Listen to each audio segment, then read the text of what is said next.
everyone, and welcome to the Time to Cook Club Infants and to your online class. So today, little cooks, we're going to be making Tottenham cake. So the first thing you need to do, if you haven't already, is you need to go and wash your hands and make sure that they're all sparkly and clean. Welcome back, little cooks. So hopefully by now your hands are all sparkly and clean. So now we're ready to sing our very special Time to Cook song to get us in the mood to bake. And this song does have actions. So when you see this, you're going to go chop, chop, chop, chop, chop.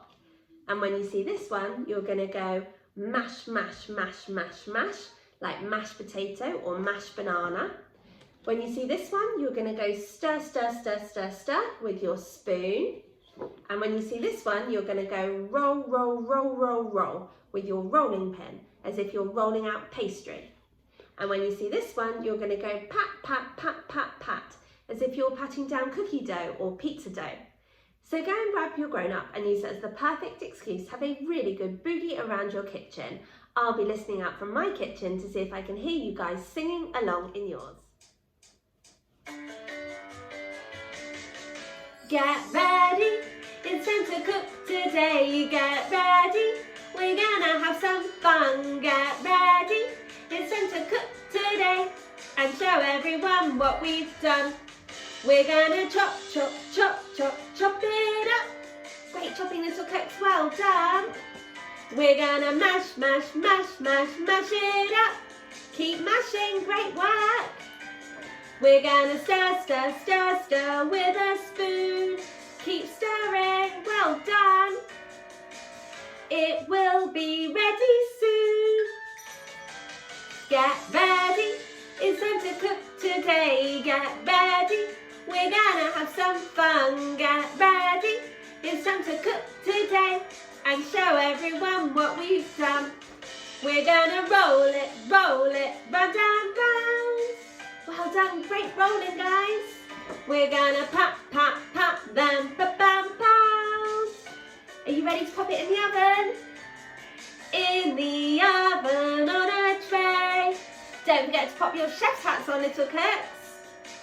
We will be chefs today. Get ready, it's time to cook today. Get ready, we're gonna have some fun. Get ready, it's time to cook today and show everyone what we've done. Where's your jazz hands, guys? It's time to cook. Yeah, well done, little cooks. That was absolutely awesome. Fantastic actions and fabulous singing. You guys rock. And I did listen out from my kitchen and I heard you guys singing along in yours and you sounded wonderful. So little cooks, we have washed our hands and made sure that they're all sparkling clean. And we've also sung our very special Time to Cook song to get us in the mood to bake, which must mean that we are all ready to start. So hopefully if you're joining me today, you have all of your ingredients weighed out, measured and ready to go, and also the equipment from the equipment list. So let's make a start. The first thing you'll need to do is you'll need to go and ask your grown-up to preheat the oven to either gas mark 4 or 180 degrees or 160 degrees if you're using a fan oven. The reason why we need to preheat the oven is to make sure that the oven is at the perfect temperature when we're ready to pop our bakes into it. And the reason why we need to ask our grown-ups to do this job is because ovens can get very hot and so can be very dangerous. And we definitely don't want any burnt hands or fingers today. You need to prepare your baking tin. So today I'm using a 10 by 7 inch baking tin. And what I've done is I've cut a piece of non-stick baking paper and then trimmed it, okay? I want to cover the sides of the tin. So what I've done is I've then cut down in all 4 corners, okay, before popping some butter or some margarine onto a small piece of non-stick baking paper and just using that to spread the butter or margarine all over the bottom and the sides of my tin. And this is going to act a little bit like glue to keep the non-stick baking paper in place. I'm then going to pop the non-stick baking paper on, okay, pressing it down so that the whole tin is covered, and this is going to make it much easier to get the Tottenham cake out of the tin once it's been cooked. And once you've prepared your tin, you can literally just leave it to one side until we're ready for the mixture to go into it. So now we're ready to get started on our cake batter. So the first thing we're going to pop into our mixing bowl is our margarine or our butter. And we're going to use our spoon to give it a good stir to cream it, okay? Which basically means softening it so that it's much easier to mix the other ingredients into it, okay? So if your butter or your margarine has been out of the fridge for a little while, this won't take very long at all. But if it's come straight out of the fridge, then you might, this might take a little while, okay? So when we're creaming, we're just basically softening. So mine looks a bit like this. Okay, then we're going to add in our sugar.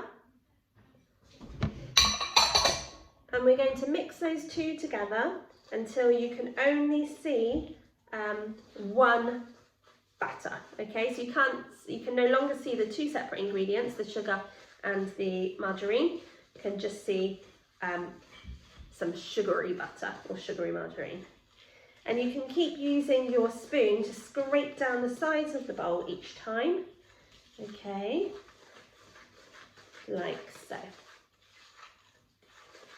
Great work, guys, well done. So now what we're going to do is we're going to grate the zest of an orange into our bowl.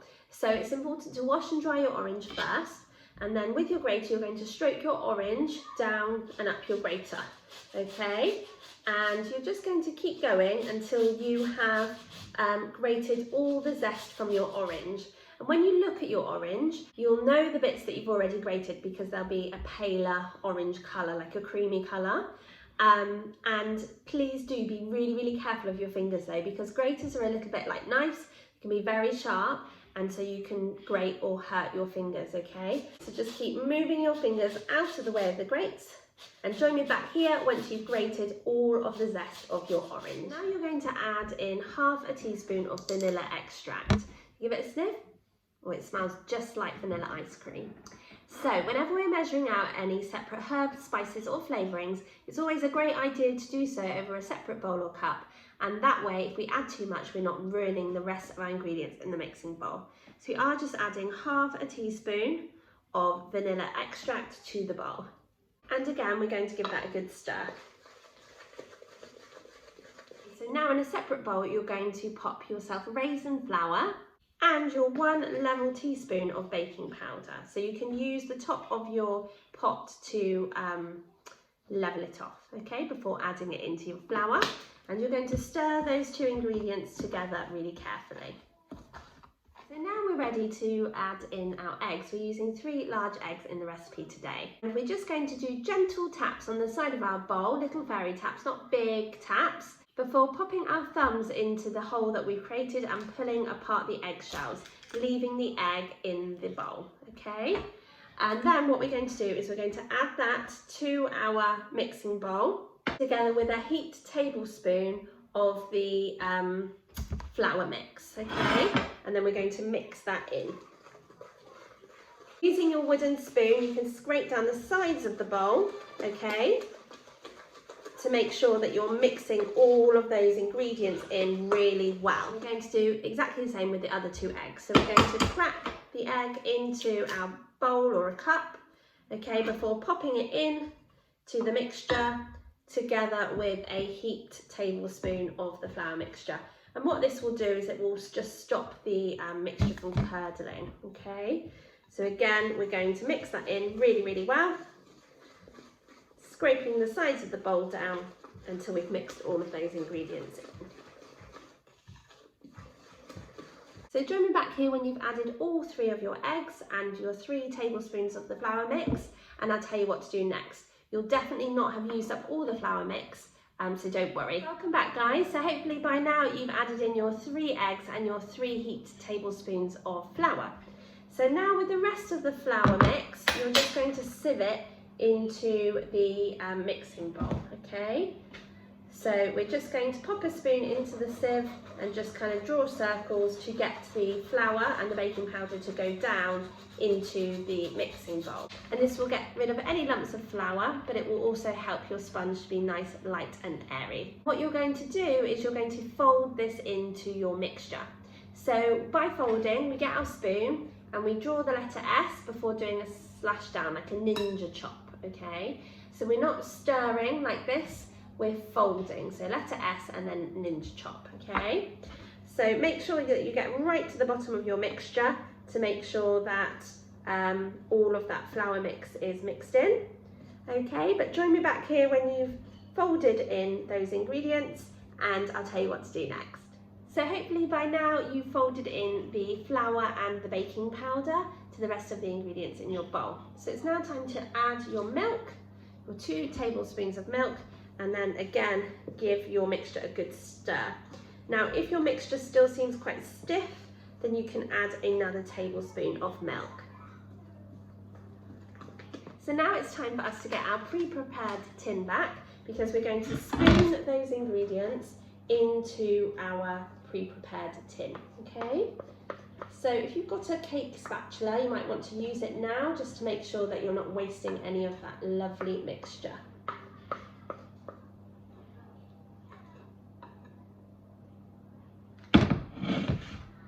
Then using our spatula, we can get the rest of the mixture out.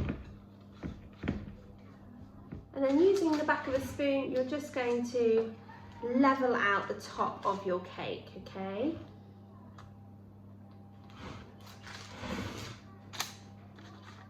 And make sure you go right to the edge and right into the corners.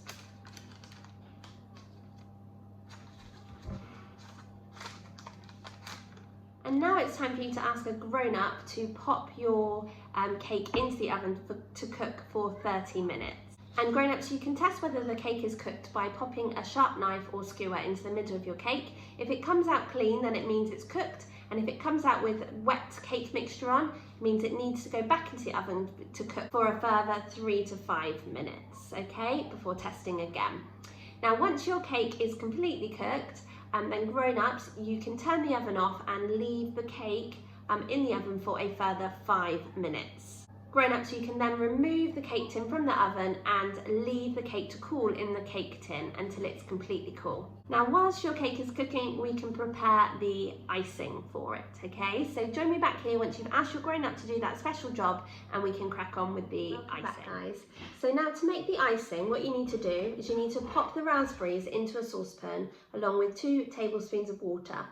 You then need to ask your grown-up to place this onto a low heat on the hob, and using the spoon, your grown-up is just going to mash down the raspberries to release the juice from the raspberries. So you need to ask your grown-up to pop the saucepan onto the hob for between 3 to 5 minutes until the raspberries start to break down. So join me back here when you and your grown-up have done that job together, and I'll tell you what to do next. Welcome back. So hopefully by now you and your grown-up have cooked your raspberries together on a low heat on the hob. You then need a sieve over a bowl, and you're going to tip the raspberries into the sieve, okay? And what you're going to do is you're going to use your spoon to just push down on the raspberries like so, okay? So you're just going to use your spoon to push down on raspberries so that the juice goes into the bowl. So now in a separate bowl, you need to pop your icing sugar. And then what you're going to do is you're going to take a tablespoon of the fruit puree or the fruit juice and pop it into your icing sugar. And you're then going to stir the juice into the icing sugar, okay? Now icing sugar is very light, so keep your spoon right down at the bottom of the bowl to stop the icing sugar from puffing up. Okay, and what you're going to do is you're just going to keep adding the juice, okay, a little bit at a time until you've achieved a nice, thick, smooth pink icing, okay? So the reason why you need to add the juice a little bit at a time is because you might not need it all, and we don't want our icing to be too wet, okay? So we can always add more juice or puree into icing sugar, but it'd be very difficult to take it out. Okay, so that's why we do a little bit at a time. Okay, so just keep going until you have mixed in all of the icing sugar and you've achieved a lovely, smooth, thick pink icing. Hopefully by now you have made a lovely, thick, smooth pink icing. So you need to put that to one side. And now what you need to do is you just need to wait for your cake to cook. Remember, it needs to cook for 30 minutes before your grown-up tests it. And then once it's cooked, you need to ask your grown-up to turn the oven off, leave it in the oven for 5 minutes before asking your grown-up to take it out of the oven and allowing it to cool down completely in the tin. If you try and ice the cake when it's still warm, then the icing will just run off of the cake. Okay, so join me back here once your cake has been cooked and is now completely cool, and we can continue with our recipe together. Okay, welcome back guys. So hopefully by now your cake has cooked and is completely cool. Okay, so now what you need to do is you need a chopping board, something like that, and you need to pop it onto your cake, and you're going to flip your cake over like so, before very carefully taking off the non-stick baking paper. Okay, so that the top of your cake will now become the bottom of your cake and vice versa.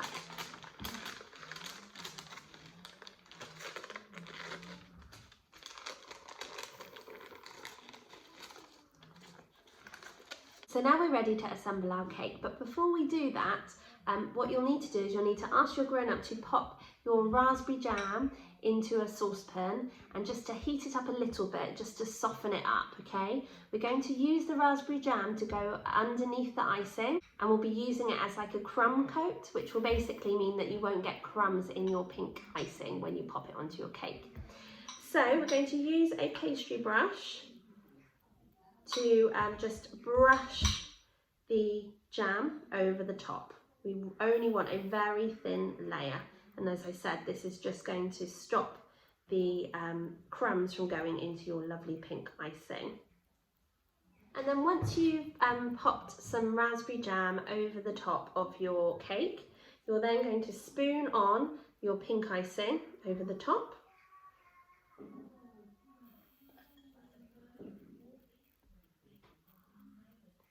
Like so.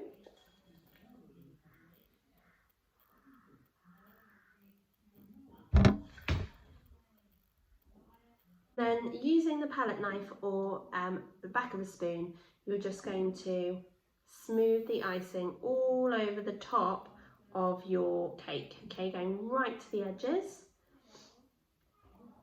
like so.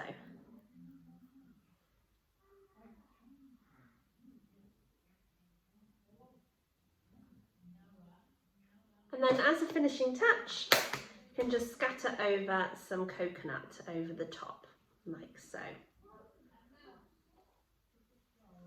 And then you just need to leave your icing to set completely before cutting your Tottenham cake into squares. Okay, little cook, so there we have our Tottenham cake, and I'm sure you'll agree it looks absolutely amazing. But we've still got our washing up to do. So if you would like to join me for the washing up song, you will need a washing up bowl filled with warm soapy water, a dishcloth, a tea towel, and just a couple of items to wash up, nothing sharp or dangerous.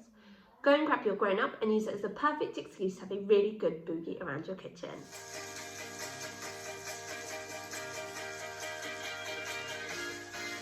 Now it's time, and now we're done, to have a different type of fun. So we must clean up all our mess. We must make sure that we do our best. So grab a bowl and grab a spoon and grab a friend to sing this tune. And we can all work as we play in a washing and a drying way. Get ready, everyone. You gotta wash it up. A scrub a dub down is messed up. You gotta wash it till it's clean, the cleanest you've ever seen. You gotta swish it and swash it and swirl it around, making swishing and swashing and swirling sound. You gotta wash it up until the baking time is up. Well done, little cook. Should we do some dancing? You ready? So let's start off with our disco arm. Well done. Good disco arms. Should we do the other one? Fantastic. Let's have a disco in our kitchen, guys. Can you do them both together with a wiggle? Are you ready? Wiggle your hips. Wowee, what amazing dance moves. Fantastic. Well done. Right, can we do our rainbow arm? Ready? Well done. Brilliant work. Can you do the other rainbow arm? Amazing. Can you do two rainbow arms together? Wow, well done. Great work, guys. Fantastic. Can you do smoky eyes? Can we go under the sea as well? Woo, and again. Woo! You gotta wash it up. And scrub it up, down in the tub. You gotta wash it till it's clean. The cleanest you've ever seen. You gotta swish it and swash it and swirl it around, making swishing and swashing and swirling sounds. You gotta wash it up until the baking time is up. Woo! Great work, little cooks. That was absolutely amazing. Fantastic dance moves and fabulous washing up. You guys rock. So thank you so much for joining me today to make your Tottenham cake. I really hope you enjoyed joining in with me, but more importantly, I hope you enjoy eating it and sharing it with your family. I can't wait to cook with you guys again next week when we'll be back with another delicious bake, our last one from our staycation in the UK menu. I can't wait to share it with you. Have a super lovely rest of your week. Bye.